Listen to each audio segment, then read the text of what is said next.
united with one message: save the Chaney Center and close Lincoln Hills Youth Prison. Members of FCAB stand firmly against any plan to close the Chaney Center that will reduce the number of pre-release beds in Milwaukee. 28% of the men and women released from Wisconsin prisons return here to Milwaukee County.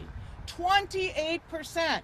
The reduction of mass incarceration and the restoration of returning citizens, families, and communities depend on having the services and programs that are offered in a minimum security pre-release center in the community where citizens are returning.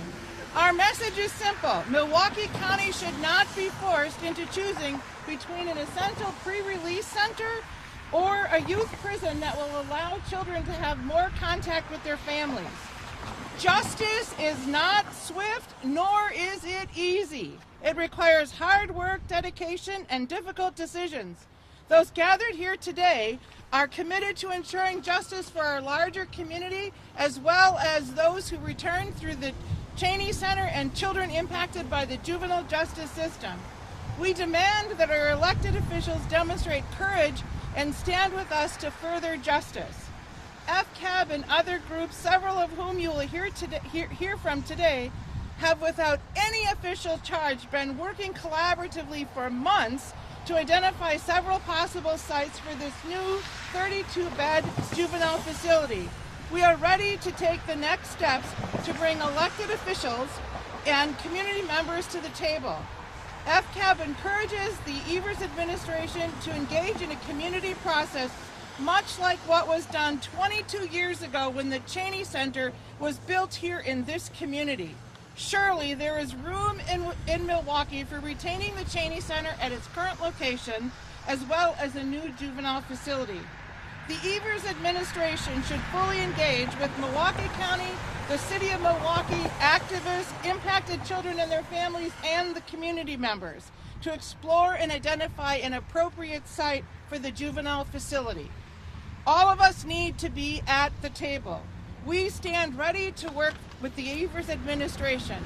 Without further delay, we urge Governor Evers to appoint a task force to explore an appropriate site for the Type 1 facility. Thank you.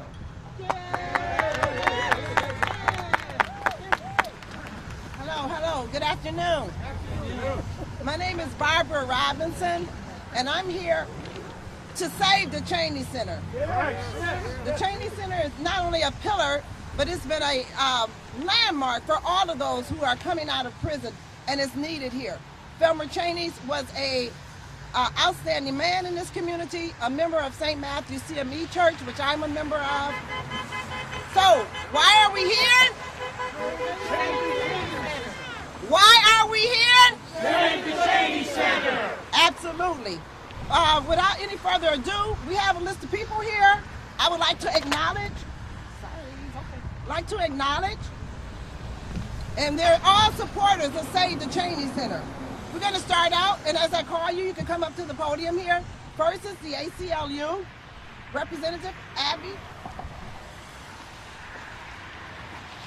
Good afternoon. Thank you all for being here. My name is Abby Canyer, and I am the Community Engagement Manager of the American Civil Liberties Union of Wisconsin. When the ACLU of Wisconsin filed a suit on behalf of the youth confined at Lincoln Hills and Copper Lake, it was to address the deplorable conditions faced by the youth in these facilities. Although conditions have improved significantly since 2017, it has become abundantly clear that closing Lincoln Hills is best for Wisconsin's youth. Bringing Milwaukee youth closer to their families is better for children, their families, and our communities. And we're happy to see that we're getting closer to bringing our children home.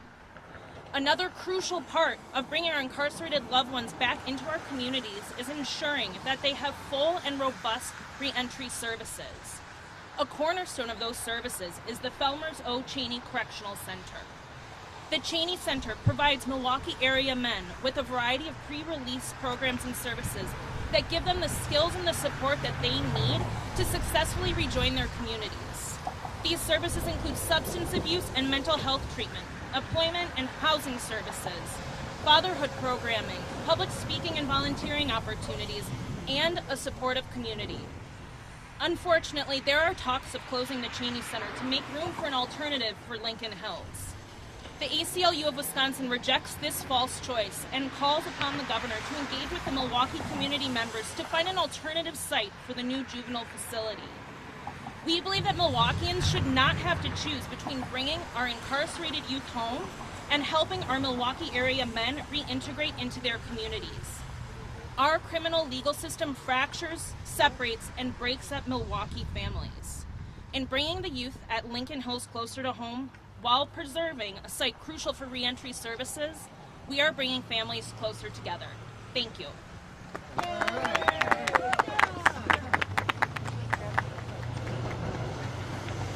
Next, Project Return. And after that, somebody from Expo. Good afternoon. My name is Wendell Hrishka. I am the Executive Director of Project Return here in Milwaukee. Project Return is a 41-year-old nonprofit organization that assists individuals returning from incarceration with their reentry needs. For 20 plus years, Project Return has partnered with and worked with men and families of individuals who are staying at the institution behind us, the Chaney Center. This is a vital institution for our community to help individuals to reacclimate back into our community, as well as to form roots in the community. Project Return is very happy to stand with the Felmers Chaney Advisory Board to save the Chaney Center, to keep this vital institution open, and to continue our work working with the individuals in this institution and the greater Milwaukee community. Project Return will continue to work with individuals returning from incarceration. We just implore the Department of Corrections and our state legislators and the Governor Evers to save the Chaney Center and make our jobs easier. Thank you so much. Why are we here? Save the Chaney Center. All right, next we're going to hear the importance of saving the Chaney Center by Reverend Joseph Elwinger.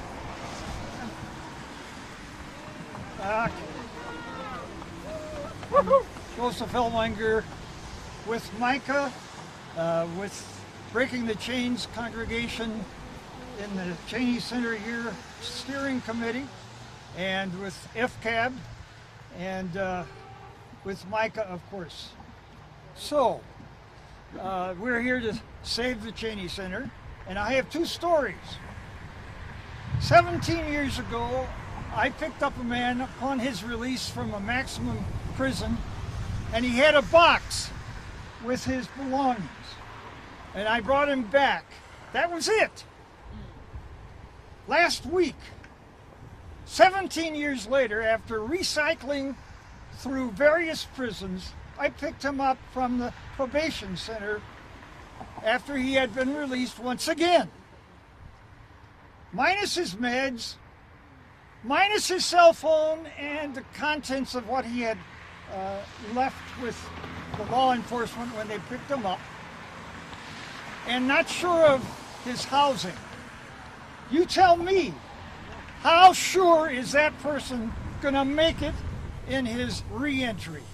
He's had trouble, he will continue to have trouble. Second story, 6 years ago, I picked up a man from the Chaney Center here along with 3 others and took them on Sunday mornings to worship at Hephatha Lutheran Church 12 blocks away. He got a spiritual growth and journey, and along the way, he said, these were his words, I need to make a contract with God. I want to be baptized. He was, and 2 years after his release, he was elected by Hephatha Church as president of the congregation. When he was here, he worked with an electrician. And when he got out, he worked his way up, became a licensed electrician, set up his own business, and now has hired a previously incarcerated person to help him. Now that is a success story, a reentry success story, the likes of which are hard to find.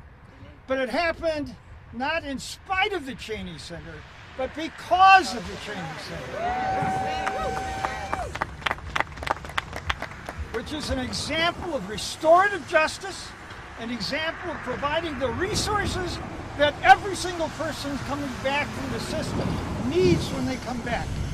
With 2,500 persons coming back from the system every year to Milwaukee, we need more Chaney Centers.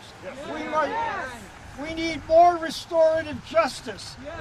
We need every one of them coming back to have the resources they need to have a successful reentry. Save the Chaney Center. Why are we here? Save the Chaney Center. Next, we're going to have a testimony from a person who benefited from the Chaney Center, and that's none other than our Charles Hampton, who is the co-founder and a member of Table of the Saints. Charles. All right, Charles.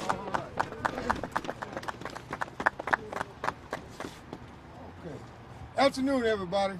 I thank God for being here today and the opportunity to share with you.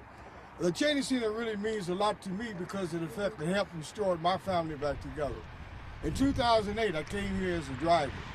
And during that opportunity, I had a chance to mentor to a lot of men as I was taking them to work.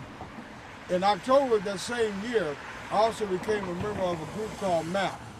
MAP stood for Moving In Partnership and Trust. It was a group of men that would meet twice a month over at St. Francis Church, and it was 10 of us. It was an opportunity for us to be mentored. We broke bread and stuff together, shared and talked, and prepared ourselves to restore ourselves back to our family during that period of time.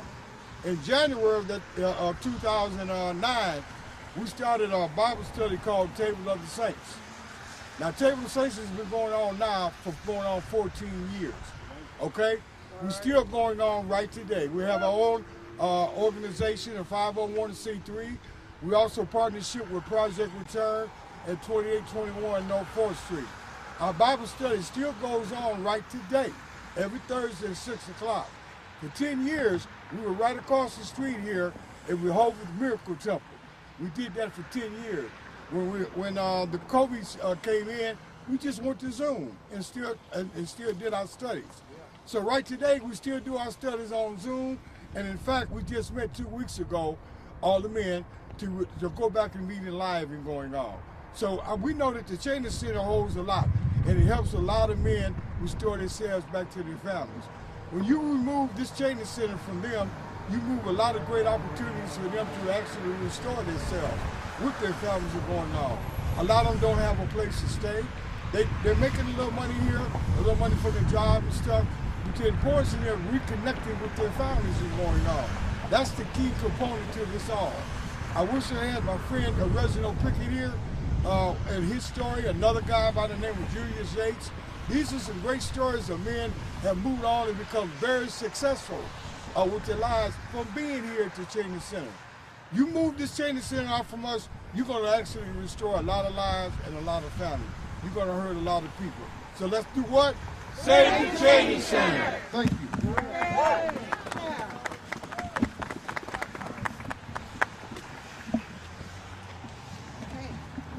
What are we here for? Save the Chaney Center. Next, the importance of closing the Lincoln Hills Copper Lake schools. We have Charlene Moore, Urban Underground, and Youth Justice Milwaukee. All right, Charlene. I want you all to look around. We have individuals here from faith-based organizations, community-based organizations, the community, folks that have been impacted over one simple thing. We want an opportunity for our city and our state to do better. This is an opportunity, folks, this is an opportunity. Yes, you're going to hear we need to save the Chaney Center. Absolutely. You're going to hear, you know what, we need to close Lincoln Hills and Copper Lake and move those young people closer to home. We can do both. But what I don't want you all to dismiss is just that we absolutely can do both. But this is a bigger picture. I want you all to understand this is the bigger picture. We have to have services and opportunities here in our city. There is money coming into our state that we don't have enough restorative justice. We don't have enough minimal. We don't have, and guess what? The stories that you hear from Pastor and everybody else that are connected with people, of people going back into the system. Why are they going back in? We don't have the opportunities here, folks. We don't have enough minimal facilities. We don't have enough housing. We don't have enough mental health facilities that our people need. We have over 22,000 adults that are incarcerated in the state of Wisconsin, and just a little bit over 50 at Copper Lake and Lincoln Hills. Just over 50. So we do have an issue here in this country. It's called mass incarceration. Right, right. But it's an opportunity for us to do something different. Save the Chaney Center. There's no need to fix something that's not broken. No reason. We need, as Pastor Joseph said, we need more opportunities such as the Chaney Center. And guess what? We have other places in Milwaukee that we could put Lincoln Hills, that we could relocate the youth system. We have opportunities here. It's going to be up to our elected officials. It's going to be up to individuals that have decision-making power to say, how do we do this right? How do we transform our system? How do we put resources back into the system? And that's folks speaking up. Let's save the Chaney Center, close down Lincoln Hills, bring those young people back home. We can have it all. We just have to have political power. What are we here for? Save the Chaney Center. Next, we're going to have hear briefly from, I see he just came up, Sylvester Jackson, who is a member of Expo, and he'll tell you what that's about.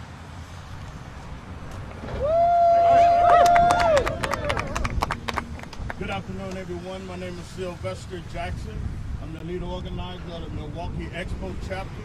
Expo stands for Ex-Incarcerated People Organized. And my purpose here is to represent Expo here in Milwaukee, because the Chaney Center is a viable resource to individuals like myself. When I was released from incarceration in 2017, I was released back into the community after doing 10 years. I was put back out here with no resources, no family, no support, and I was homeless. Now, I only can imagine if I had the opportunity to come to the Chaney Center to better prepare me to come back into the community with resources and the ability to come out with something. But we're here today to say, we're here to save the Chaney Center because we don't need to tear it down, we need to build more of it.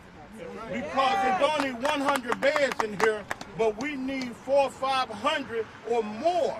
Because it gives every individual with the intention to come out here and be productive that opportunity. Individuals I know that came through the Chaney Center came out owning properties now. They come out, they owning businesses now. That would not be possible without the Chaney Center and the program that they have here. We definitely want our children back in Milwaukee. We definitely don't need them 4 or 5 hours away from their family, but we don't need to change SWAT one for the other. We don't know, this city is too big for us to say choose between our children and the men that need to be productive in our community. Thank you. Yes, yes. Say it. Wait, show on the back of your shirt. Yeah. Woo! All right. You got the right to not be You have a right silent. not to remain silent. Yes. Right. All right, thank you, Sylvester. Why are we here? Save the Chaney Center. All right. Well, I'm like I said, once again, I'm glad for everybody that showed up. It's always nice when we have elected officials that show up. We elect them, and when they support us, we like to hear from them. Next, we have Lena Taylor. Well, first of all, let me say thank you. Thank you to all of you who are out here today to say, what? Save the Chaney Center. What? Save the Chaney Center. So the first thing I want to say is that we're in this situation for a real reason. The city of Milwaukee was a blocker on making it possible to have a location to put the the juvenile facility. Let me say that again. The city of Milwaukee blocked so that we could not pick a site to put the juvenile facility. That is the #1 problem. And so why are we at this place that they are now saying they want to use the Chaney facility? Because the state has said, if you won't give us a site, we're just going to use what we got, because you can't block us from using what we got because it's already been used for a prison. Except I say that's dumb chicken little. Come on now, come on. Why? Because we need individuals to go to work. We need individuals to become entrepreneurs. We need a facility that is on the ground to make that possible, and we don't need to choose being able to do that versus being able to service our young people. We can walk and chew gum and skip rope all at the same time. You want me to show you? I can do it right now. Give me some gum and a rope. I can show you. All I'm trying to say is that we need the city of Milwaukee to show sites that can be made available, and we need the state to know that closing the Chaney facility is not an option. Let me break that down and make it really simple. It's not an option to use the Chaney facility. And I will use every bit of the voice that I have as a state senator. I will use it as a citizen. I don't care if I'm elected in office or not. I will go to the wall for this issue because it is completely inappropriate to close the Chaney facility when we lead in mass incarceration. Come on. Come on. People need to have access to be able to do something different when they come out. Why do I say that? We lead in mass incarceration, and 60% of our people who come out go back in our state facility. What does that mean? That means the state, in my opinion, is failing when 60% of the people that you send out are going right back, and some as quick as in a day. Why is that happening? Because they come out without a hand, without housing, without a skill, without a GED, without a job, and frankly, without a mentor. Give them a hand, and then that may be a hand up for them to be successful when they come out. So I'll end with this. The legislature has now done a piece of legislation that moves the process for a juvenile facility to be chosen. The state has a facility that they use for DOT for admissions that we do not own. But if we used it for DOT for admissions, I argue, why is it not available if it has enough land and it's secluded enough? Why can it not be considered to be a site for juveniles to be able to be at? Why can't it? Why can't it? No one has even looked into it thoroughly enough. In how many weeks has it been? At least 2 weeks that I know for sure that I gave it to them before somebody else gave it to them and before they should have known they daggone self. I'm not saying the community will be supportive, but I'm saying we need to consider it because we're here to say what? Save the Chaney Center. And I'll end with this. Your alderman, the lot right here, this isn't enough land to build any juvenile facility based on what the 25-member committee said. Don't give them the land next to it. I'm saying it. Don't give them the land over here. Talk to the neighbors.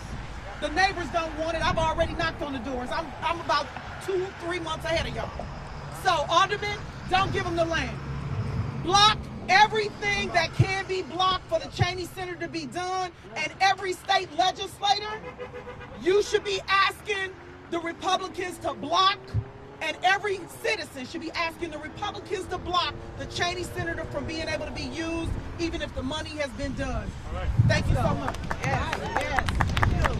Why are we here? Save the Chaney Center. Absolutely. Next, we're going to hear from Greater Milwaukee Signal of Evangelical Lutheran Church in America, Pastor Paul Bishop. Yes. Good afternoon. Good afternoon. Paul Erickson, Bishop of the Greater Milwaukee Synod of the Evangelical Lutheran Church in America, one of the sponsors of the Breaking the Chains congregation. We also sponsor Project Return. Now, we firmly stand in support of relocating and building a new youth detention center in or near Milwaukee, but we also believe that this can and must be done without moving the Felmers Chaney Center from its current location. Save the Chaney Center, right? Save the Chaney Center. I mean, let's be frank. There is so much in our criminal justice system that does not work. Focusing on punishment and retribution. the Felmers Chaney Center is actually something that works, right? Helping people who have paid their debt to society re-enter their communities so that they can be active, faithful, productive members of communities, breaking the cycle of recidivism. We need to remove the revolving doors from our prisons so that families and communities can be rebuilt and restored. This is our calling, not just as people of faith, but as human beings and as citizens of a democracy that is run by the people and for the people, for all the people. Let's make it happen. Let's save the Chaney Center. All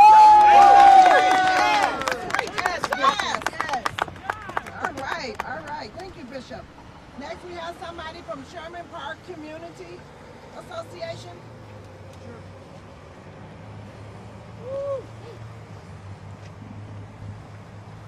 My name is Dr. Tom Liffendahl. I'm the retired Vice President of the Sherman Park Community Association. I'm very proud to be on the board of Felmers. I'm a retired college professor, and I have taught business. And the logic dictates to me that you don't destroy a benchmark. Felmers Chaney, in the whole process of trying to reform incarceration, is a true benchmark that works. I would like to see this place replicated. But the point is that people are not focusing on what needs to be done. What they're focusing on is peripheral problems. So think again. When you destroy a benchmark, you destroy a philosophy. Do not do this. I am all for, and the Sherman Park Community Association is all for this facility. Thank you very much. Why are we here? Save the Chaney Center. Next, we have somebody from the NAACP. Clarence Nichols. Not here? Oh, okay. Well, as a member, they support saving the Chaney Center. All right. Yes. There you go. All right. Is Mayor Kevin Johnson? Is he here? Not here. He sent his regret. Okay. How about Russell Stanford? He also sent his regret. Regret. But Russell Stanford, He's a supporter. and has been very active in supporting not seeing the Chaney Center closed. I know that he's communicated. County Executive, anybody here from County Executive David Crowley? Never. He did not. Okay. How about Milwaukee Chairwoman Marcia Nicholson? Marcia? Not from her either. Okay. Representative for Evan Gorky. He's a supporter. He has a commitment, and he's committed to finding an alternative location and saving the Chaney. All right. Thank you. All right. So next we have our call to action. Is there anybody else? Did I forget anybody? Is there anybody, any other elected officials out here that would like to speak? Anybody? Okay. All right. Call to action. Why are we here? Save the Chaney Center. We're going to have a closing prayer by Pastor David Rebe. Rebe. Come on, Pastor David Rebe. Come on, Pastor. Breaking the chains, church. Pray us out. Break the chains. Yes. Good afternoon, everyone. Good afternoon. My name is Pastor David Rebe. I am pastor to the community at Breaking the Chains Church, a worshiping community right here inside the Chaney Center that meets with the men who live here 2 times per week. Will you please pray with me? Good and gracious Lord, we give you thanks for all who showed up today on this snowy, blustery day. And everybody working behind the scenes in support of this holy work that we're doing here today.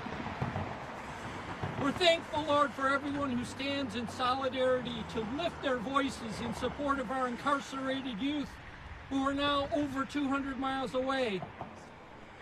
And also for all the men who live here at the Chaney Center. Help us to remember, Lord, that all who are incarcerated are real people just like us. People created in your own image and likeness, and that we are all your precious and chosen children. and that in one way or other, we're all seeking to be transformed and be more like you. We pray this afternoon for all our elected officials and for the Department of Corrections to realize that we are on their side. We're not trying to make their already difficult jobs more challenging, but we are here to pledge our support in helping them to find a both-and solution that is in the best interest of all returning citizens, our youth and our adults alike. And we're thankful for our legislatures for putting aside their differences and working together on a funding bill to build a new youth correctional facility closer to home here in Milwaukee County, and to finally close Lincoln Hills and Copper Lakes. At the same time, Lord, we pray that they open their hearts and their minds to work with us in finding a new location for the youth center, somewhere other than on this holy ground right here. On this holy ground that's been here for over 20 years, has been helping men to successfully prepare for a new life after being incarcerated. And we pray, Lord, that we learn to listen to one another and gain the wisdom and patience to work together in a spirit of cooperation that aims to find not just a quick and politically acceptable solution, but a solution that allows both our returning youth and men to flourish and to live surrounded by your grace and mercy.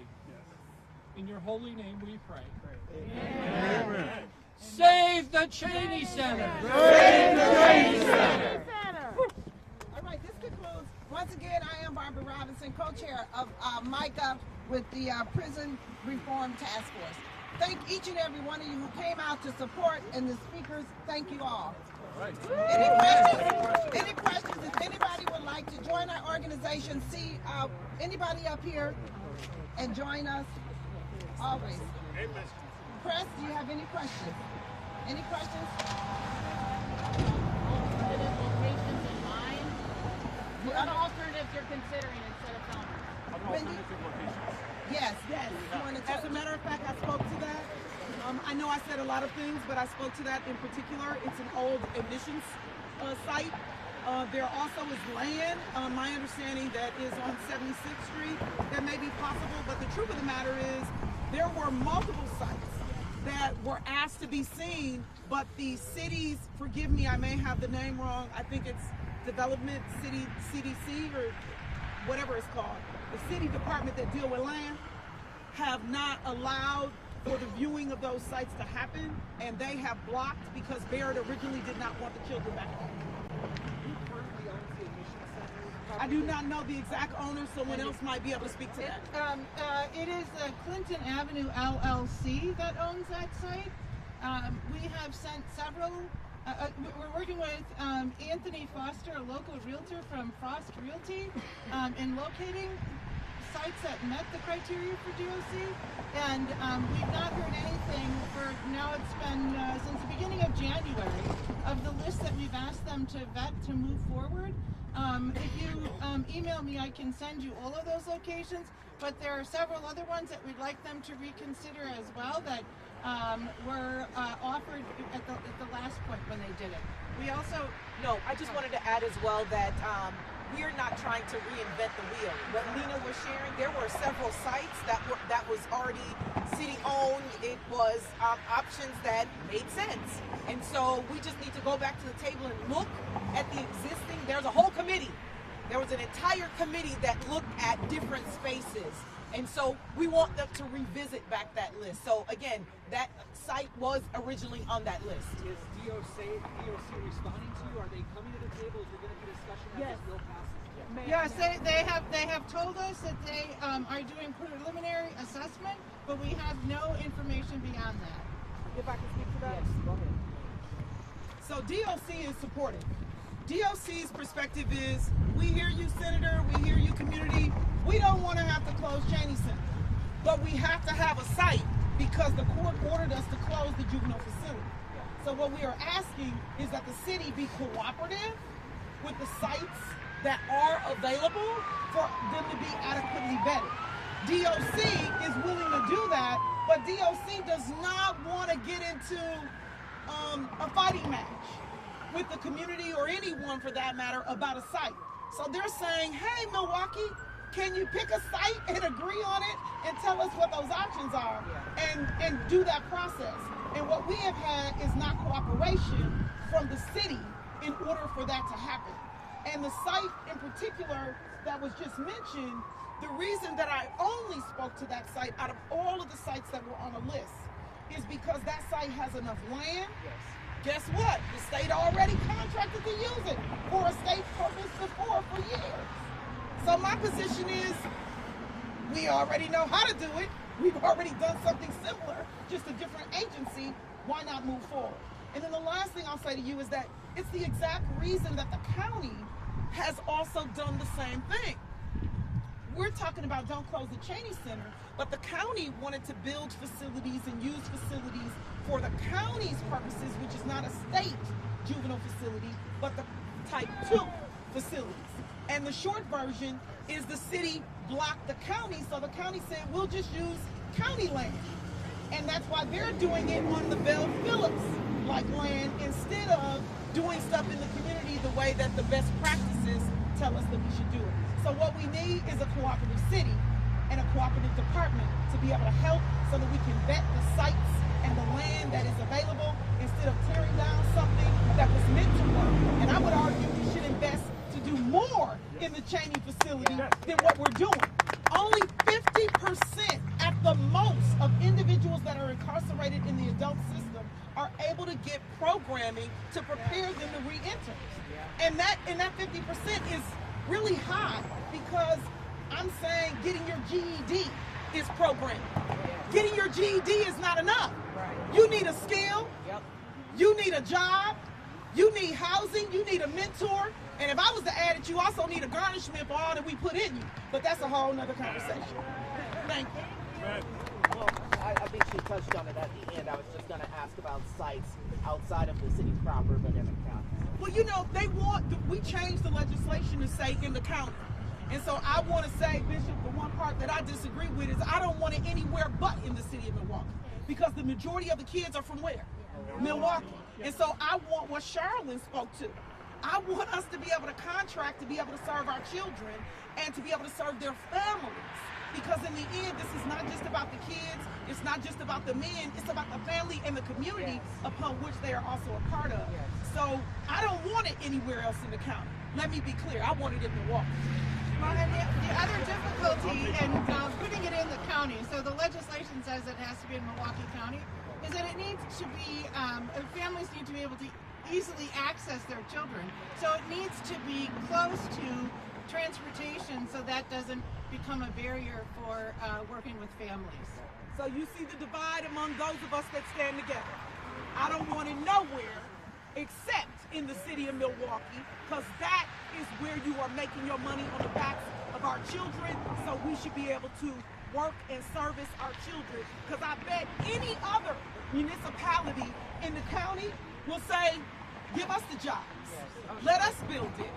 It only seems to be where our children are being used as the commodity that we got some broken concept of not realizing that in Green Bay, the Green Bay maximum institution is right where your camera is, and somebody's house is right where this fence is. So if it can happen there, by gosh, we can do it here. And last I checked, I don't remember many children, youth busting out of the juvenile justice facility.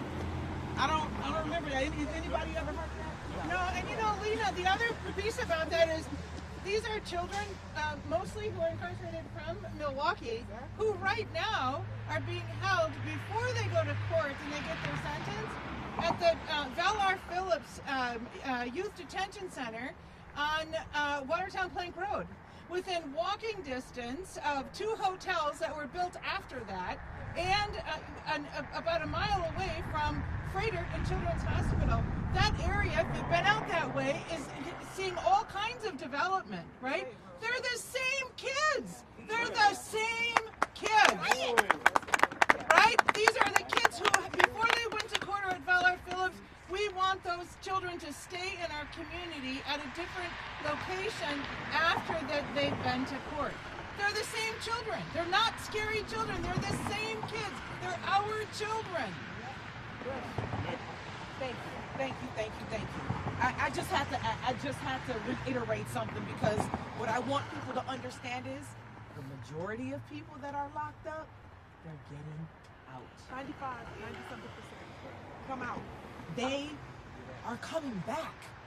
So if we don't provide adequate programming and adequate support, they're going to be angrier when they come back to a community that is supposed to support and foster them.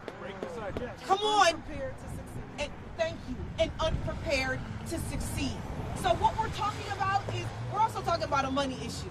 For the young people, you all that are at Lincoln Hills and Copper Lake, we're spending almost $1,200, not a week, not a month, a day. Almost $1,200 a day to incarcerate just one young person. So if we can talk about, like, wow, can we get them a full private school education, get their family a house and a car and like therapy?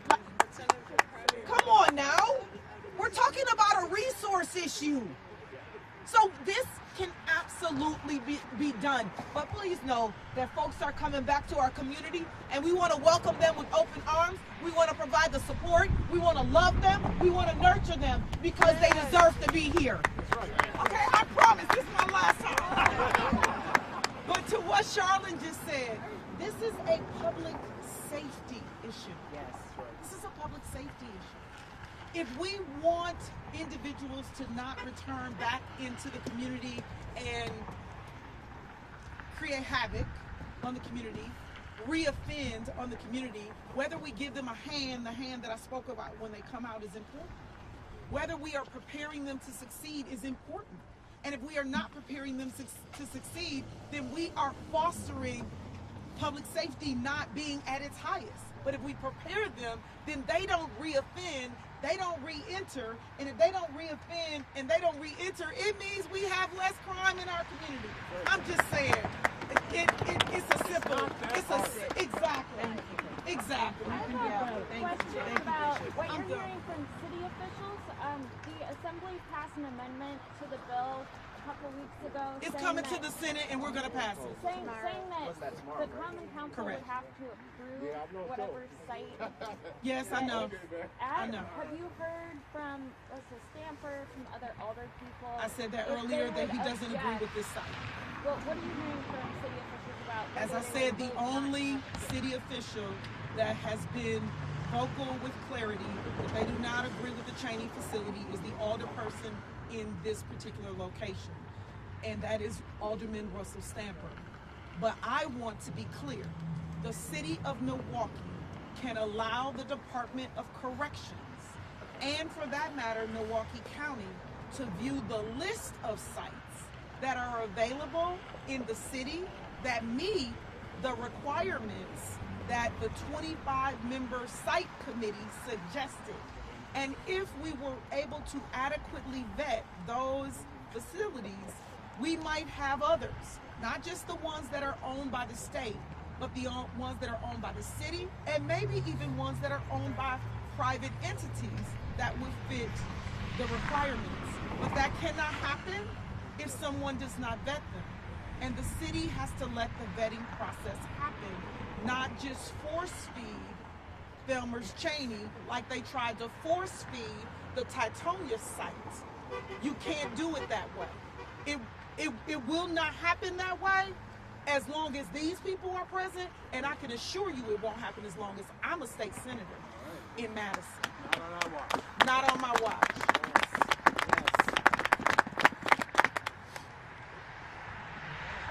I just want to add one last thing that I'm not going to. Okay. So, the Department of City Development has been in preliminary discussions with our group, allowed to do that by Mayor Johnson. We also understand that the governor has reached out to Mayor Johnson, and they are in preliminary discussions. What we are asking for is to get everyone at the table. We can no longer have one entity talking to the other one, but excluding others. So we now need to bring all of us together and find a site that's appropriate for our children. Thank you. Yes. I know I lied. Just for clarity on that, Pastor, I'm sorry, but I have to bring up the points of this. I am so glad that those siloed conversations are happening, but we need, as it's been stated, a collective conversation, because the acting mayor was an alderperson when it happened last time. The acting mayor was present as the acting mayor when the department did not allow the county or the state to be able to vet the site. So now he has authority as the acting mayor. But in the end, we need the sites to be vetted, and that's real simple. Person over the city development department, look at the list and have meetings on each site, period. And then let the community know the pros and cons about each site. Because in the end, the only thing we're saying is save the Chaney Center. That's all we're saying. That's it. I'm done for real this time. No more. Cut us off. Once again, all right, that's it. Once again, I thank everybody. Thank you for coming out, taking the time out of this beautiful, snowy, cold day. But thank you for coming out. And that's all we want to do, bottom line. Save the Chaney Center. That's it. Thank you. Thank you.